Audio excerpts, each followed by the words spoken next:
You're never in the wrong place. You're always at the right place at the right time. Always. No matter if it seems like it's the worst thing going on in your life, your pain is just a part of the journey. And in order to get to the destination, you have to enjoy all parts of the journey. Literally. How does the song go? Thank you for sunshine. Thank you for rain.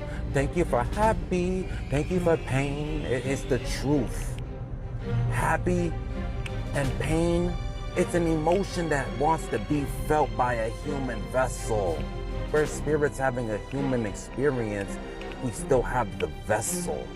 Once you could tap into those emotions without getting yourself out of character, then you're able to extract the gold from the pain.